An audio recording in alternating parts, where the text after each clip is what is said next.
had a little bit of extra time this morning, which is completely rare. I don't know how I managed that. So I decided I'd show you my makeup today. So this is just sort of a general makeup that I've been doing quite a lot recently. Obviously I change the products that I use every single day, so it's never exactly the same. But these are some of the things that I've been reaching for a lot more lately. So I've been going through a bit of a foundation dilemma, and I've been trying a lot of different ones. My skin isn't too bad at the moment, but it's got quite a lot of scarring left over from a few breakouts that I had over Christmas and January, where I just overindulged and ate all the chocolate. So I'm going to use the Yves Saint Laurent Youth Liberator Serum Foundation today, and a lot of people have said they really like this, and I've had it for a long time but never really kind of found the perfect way to use it, but I've been trying it a bit more recently, and I actually really like putting this on my fingers, which is completely weird for me because I'm a big believer in brushes, but there's just something about the texture of this one that just smooths over really nicely with your fingers. I wouldn't say it's got amazing coverage, although it is quite buildable, but because of the moisture in it, it's very hydrating. I find that if I build it up too much, it can look a little bit cakey, but just a light layer of this is enough for me.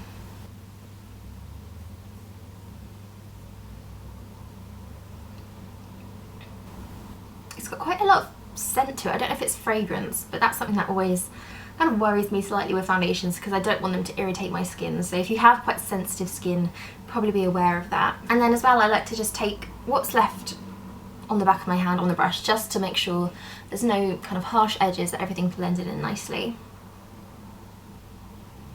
I'm actually filming in natural light today, so if I suddenly go a bit orange, I'm not just getting a bit overexcited with the bronzer, it's just the sun coming out.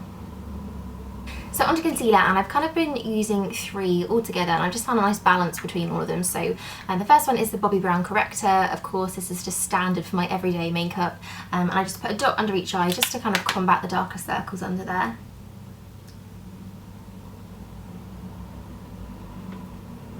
And then on top of that, I put the Origins Plantscription, which is just, you know, you all know about it already. It's my favourite under eye concealer, and just sort of pat that in where I need it.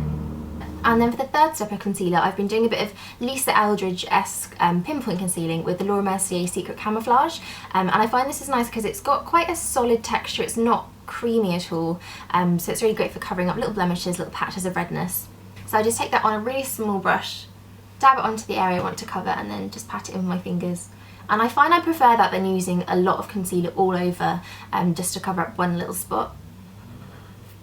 The only thing I don't quite get with this is that it has 2 colours, and you're supposed to sort of mix them together to get the right shade, but I never know how to mix them. If you kind of, I've just been taking one bit and then the other, but it sort of mixes the colours together. So if you have this and you do it in a different way, or if there is a proper way, please let me know.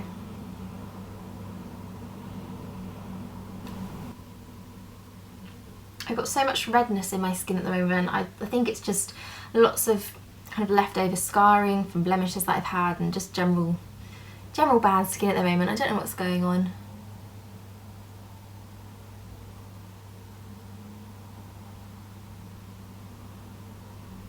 Although this sort of method of concealing does take a little bit longer, I find it just looks so much more flawless because you've really sort of pinpointed every little blemish and covered it, so your skin looks really quite natural, and then you haven't overloaded it with sort of product either, so it looks a lot fresher. So I'm going to set that down, and I'm really sorry to bore you all again with this product, but it just has to be the Hourglass Ambient Lighting Powder. It's just the one for setting, for luminising, for giving skin radiance, but keeping your makeup on all day. It's just unrivaled. But I've actually been using it slightly differently. I've been using it on this Sigma F25 face brush, which is slightly tapered, and I find it puts a lot less product on it than the Real Techniques powder brush that I've been using before, so it just sort of gives a softer finish, I think, and this brush is just so smooth. So I just pop a really light layer of that on there, maybe a little bit more on my T-zone just to set that down. I don't know if anybody's seen on the Space NK website recently, but Hourglass have actually just brought out ambient lighting blushes, which just look absolutely beautiful, so I really want to get my hands on one of those. The next product I'm going to use is quite relatively new to me, so I'm still getting to grips with actually how to use it properly, but it's the Kevyn Aucoin Sculpting Powder, and you really just need the smallest amount of this. I made the mistake of using way too much the first time, but I've been putting it on this kind of duo fibre brush from Real Techniques, and I find you get a lot less product that way. It's also easier to blend, so I think that's a nice one to use with it. So I just suck my cheeks in and just kind of put it in the hollow there, just to give me a bit of shape to my face. This really is the perfect colour for this if you're fair skinned. I've always struggled to find good contour colours, but it's so cool tone, this brown, it just works really well.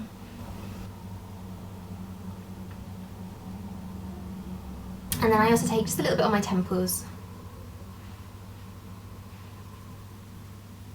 And kind of down my nose, just to slim it down a bit.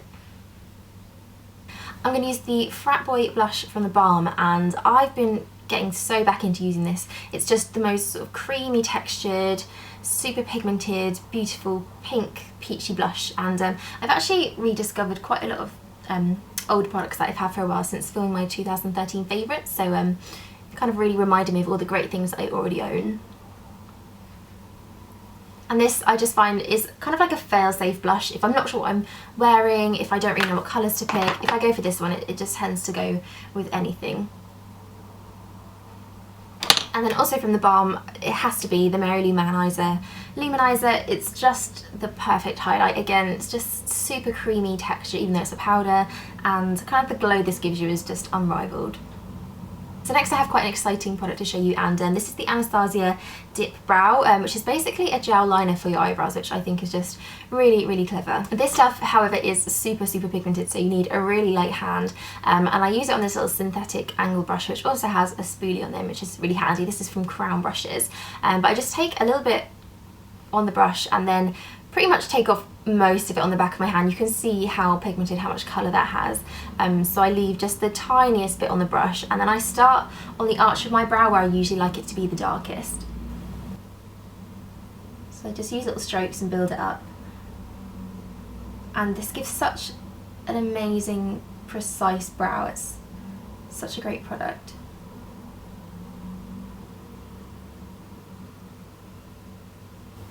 And then what's left on the brush, I just take through the front part of my brow, because I like that bit to be just slightly lighter.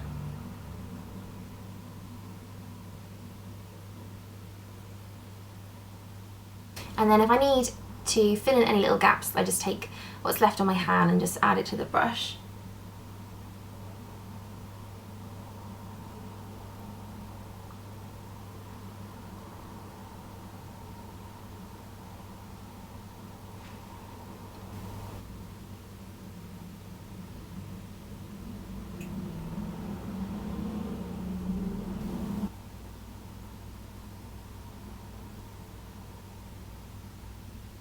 So brows done, and they're looking a bit scary at the moment, but everything will come together, I'm sure, once I have my eye makeup on. I'm just going to prime my eyes with MAC's Painterly Paint Pot, and I never usually bother with eye primer, but I've really kind of got into using it since I bought this, and I just find it helps my shadows stay on a lot longer.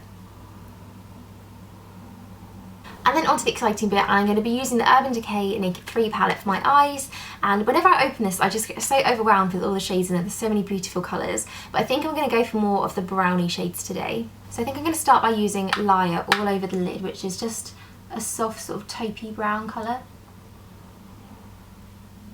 These eyeshadows are just like butter, they just go on incredibly smoothly. And then I'm going to use a bit of Factory, which is more of a darker, slightly warmer brown, and pop that into the crease of the eye.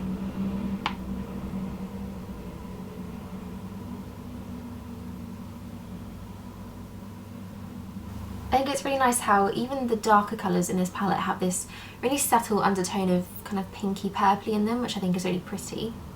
And then I'm going to blend that all out with this really big fluffy brush, and I really like doing this step now. I think it just gives kind of more of a soft blended finish to the whole thing.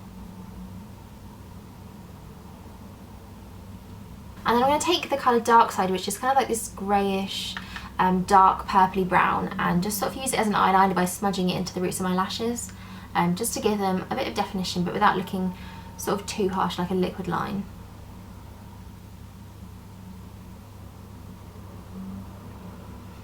I'm going to just sort of blend the edge of that out into the eyeshadow too. So the next step I've just been unable to skip, and it's curling my lashes, and I was never really into curling my lashes. I just couldn't really be bothered most of the time, but since I got these, this is the new Sugar Mirror S curler, and it's slightly different to the original ones. I have both here. It doesn't have the little kind of side bits, so you don't really get your lashes caught in it, which I always found I did, and you can either just curl the ends or you can go all the way around, and I just find it an easier way to actually curl them with this. So I start at the ends, give it a few squeezes and just move along. And you can just sort of leave it at that and just have a little flicked out corner lash, but I like to take it all the way around.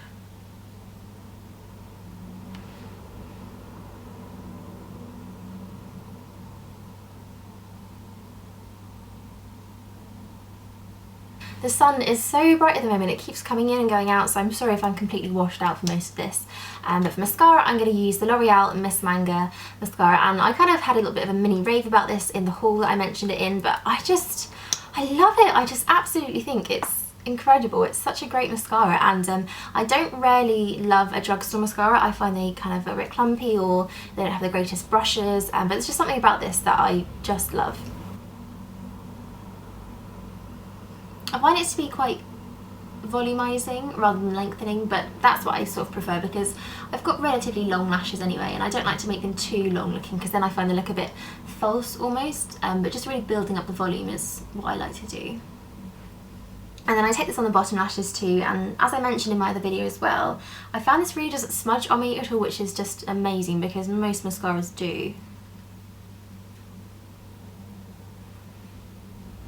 So I've gone a little bit smokier on the eyes than I think I intended to, so I'm going to go for a subtle lipstick, and this is the Revlon Super Lustrous lipstick in Pink Cognito, and this is one that I actually mentioned in my haul as well, and they just have the smoothest formula. They're kind of like a balm almost. They're not super pigmented, but they give a nice little tint of colour, and I think that's nice sometimes to just have a more natural looking lip. So you can even sort of apply this without looking in the mirror, which is nice because it can be thrown in the bag and taken away with you. And that is my makeup done, so I hope you enjoyed watching this video and getting ready with me, and I will see you all soon.